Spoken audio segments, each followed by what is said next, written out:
ఇప్పుడు వాళ్ళు అడ్డం వచ్చిరట, ఈయన ఇప్పుడు అరెస్ట్ చేయలేకపోతున్నాడు. ఎంత కామెడీ ఉంది చూడండి. లేకపోతే ఈ పాటికి ఎప్పుడో జైలు ఉండేటోళ్ళు వీళ్ళంతా.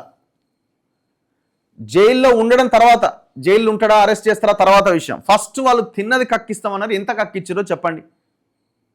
వేల లక్షల ఎకరాల భూములు అన్యాక్రాంతం అయిపోయినాయి. ప్రభుత్వ భూములు పోయినాయి, దళిత గిరిజన బీసీల భూములు కూడా పోయినాయి. ఒక్క గుంట భూమి ఇంతవరకు వెనక్కి తీసుకున్నారా? ఎగ్జాంపుల్స్తో సహా మేము ప్రజల ముందు పెట్టే ప్రయత్నం చేస్తున్నాము, మీ ముందు పెడుతున్నాము.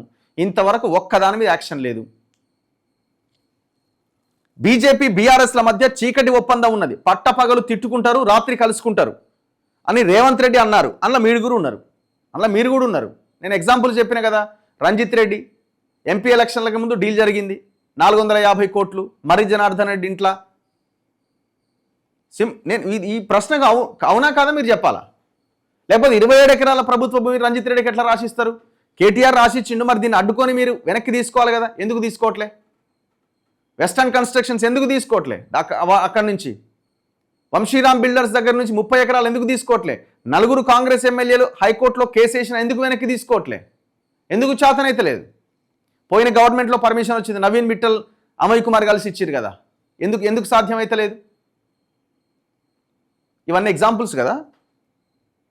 ఇట్లా చాలా ఉన్నాయి.